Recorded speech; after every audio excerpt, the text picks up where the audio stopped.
अस्सलाम वालेकुम, कैसे हैं आप सब लोग? आई होप कि ठीक ठाक होंगे। Welcome back to my channel. जी जनाब, सुबह सुबह की रूटीन है ये। सुबह तो नहीं लेकिन 12 साढ़े 12 का टाइम है।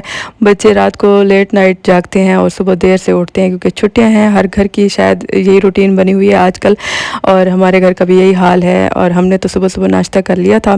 खैर, बच्चों के लिए मैं नाश्ता नहीं बनाती। कभी नाश्ता शौक़ से करते हैं तो कभी नहीं करते, क्योंकि गर्मी बहुत ज़्यादा होती है, बच्चे शौक़ से नाश्ता नहीं करते।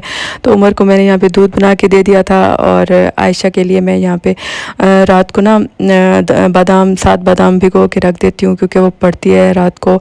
बहुत ज़्यादा पढ़ाई का उसका बहुत ज़्यादा काम होता है, इसी वजह से मैं उसके लिए भिगो के रख देती हूँ और सुबह छील के रख देती हूँ। जब तक मैं छील के ना रखूँ तो वो छीलने की ज़हमत नहीं करती, फिर वो नहीं खाती इसलिए मैं छील के रख देती हूँ उसके लिए बादाम, और उसके बाद फिर नाश्ता कर लेती है वो।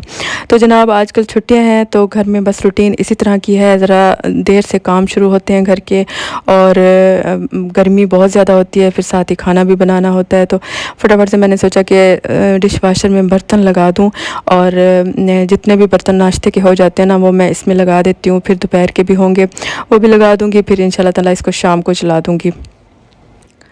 अच्छा जी, काफ़ी लंबे अरसे के बाद मैं यूट्यूब पे वापस आई हूँ, और इतना लंबा गैप मैंने क्यों दिया ये भी आप लोगों के साथ इंशाल्लाह शेयर करूँगी। लेकिन अब ये है कि जो ही मैंने वीडियो बनानी शुरू की हैं तो मुझे समझ में ही नहीं आ रही कि मैं कहाँ से वीडियो स्टार्ट करूँ, क्या क्या बात करूँ, क्या ना करूँ। क्योंकि एक फ़्लो में रेगुलरली जब आप वीडियोज़ बना रहे होते हैं तो बातें भी आप कर रहे होते हैं, और मुख्तलिफ़ किस्म की आप गुफ्तगू कर रहे होते हैं, मगर जब छोड़ देते हैं तो फिर उसके बाद फिर अब तो मुझसे बिल्कुल बात ही नहीं हो रही, समझ में ही नहीं आ रहा कि मैं कहाँ से वीडियो शुरू करूँ। तो खैर, आहिस्ता आहिस्ता इंशाल्लाह ताला दोबारा से मेरी आदत हो जाएगी। आप लोगों की अगर सपोर्ट रहेगी तो इसी तरह से इंशाल्लाह आप लोगों के साथ अपनी वीडियोस शेयर करती रहूँगी। अच्छा जी, मैंने और मेरे हस्बैंड ने तो खाना खा लिया था, क्योंकि मैंने एक दिन पहले कौरमा बनाया था और वो सालन काफ़ी सारा रखा हुआ था। अच्छा, मैं एक दिन अगर कौरमा वग़ैरह मतलब इस तरह का सालन बनाऊँ और दूसरे दिन फिर उसमें आलू डाल दूँ और उसको शोरबा उसका बना लूँ, तो मेरे हस्बैंड बहुत शौक़ से खा लेते हैं, क्योंकि वो शोरबे वाला सालन बहुत मज़े से खाते हैं और मुझे भी बहुत पसंद है। तो हम दोनों ने तो वो खा लिया था, लेकिन मेरे बच्चों को बिल्कुल भी शोरबे वाला सालन पसंद नहीं है। तो मेरे पास यहाँ पे चिकन पड़ा हुआ था, मैंने सोचा चलो बच्चों को मैं फटाफट से ना चिकन टिक्का बना के दे देती हूँ। यहाँ पर मैंने 2 लेग पीस ले लिए हैं और इनको धो लिए। अच्छे से धोने के बाद मैंने इनको नमक लगा दिया था।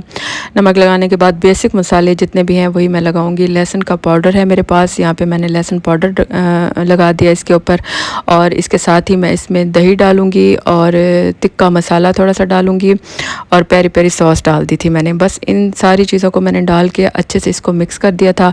मैरिनेशन का टाइम नहीं था क्योंकि काफ़ी लेट हो चुके थे, तो बच्चों को भूख भी लगी हुई थी। इसको सारी चीज़ों को मैं अच्छे से हाथों से मिक्स करने के बाद इनको मैंने एयर फ्रायर में रख दिया था।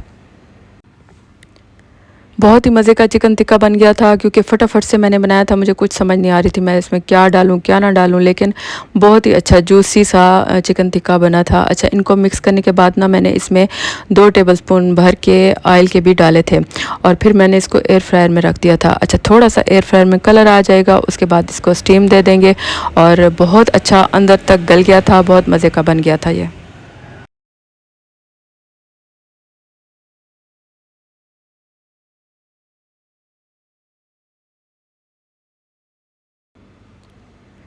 ये देखें, तकरीबन 15 मिनट का मैंने इसमें टाइमर लगाया था, और इसका बेहतरीन बहुत प्यारा कलर आ गया था। अब मैं इसको निकाल के स्टीम दे दूँगी, और स्टीम के लिए मैंने एक देगची ली है, उसमें पानी थोड़ा सा डाला है। उसके ऊपर मैं स्टैंड रख दूँगी और छलनी रख दूँगी, उसके ऊपर मैं टिक्के को रख दूँगी, और तकरीबन 10 से 15 मिनट ही मैंने इसको स्टीम दोबारा से लगाई थी। बहुत नरम हो गया था और बहुत मज़े का बना था। आप लोग ज़रूर ट्राई कीजिएगा।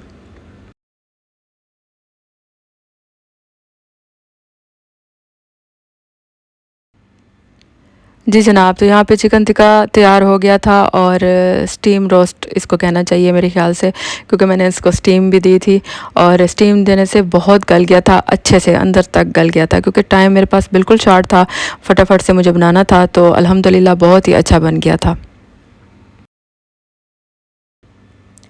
अच्छा जी, शाम को मैं और मेरे हस्बैंड थोड़ी देर के लिए बाहर गए थे वीकली ग्रॉसरी के लिए, क्योंकि छोटी-छोटी आइटम जो होते हैं वो खाने-पीने के बच्चों के ख़त्म हुए हुए होते हैं, और बच्चों ने बहुत शोर डाला हुआ होता है। मैं ये सारी चीज़ें बच्चों के लिए पूरी करके रख देती हूँ, क्योंकि पूरा हफ़्ता फिर चलानी होती है मुझे। और दही ख़त्म हुई थी और बच्चों के दूध के पैकेट ख़त्म हुए थे। मैं ये लाज़मी बच्चों के लिए घर में रखती हूँ, क्योंकि बच्चे जाग रहे होते हैं, रात को पढ़ रहे होते हैं और उनको वक्त पे वक्त भूख लग रही होती है। तो मैं ये दूध के पैकेट, इसके अलावा बिस्किट और केक, रस वग़ैरह ये चीज़ें ज़रूर घर में लेके रखती हूँ, ताकि बच्चों को जब भी भूख लगे तो आराम से उठा के खा लें। तो बस ये छोटी-छोटी चीज़ें थीं जो ख़त्म हुई थी, जो लानी थी बाज़ार से, हम लोग लेके आ गए थे और मैंने इन सारी चीज़ों को अपनी-अपनी जगह पे सेट कर दिया था। जी जनाब, तो सारे दिन के बर्तन मैंने डिशवाशर में लगा दिए थे और वो भी धुल गए थे।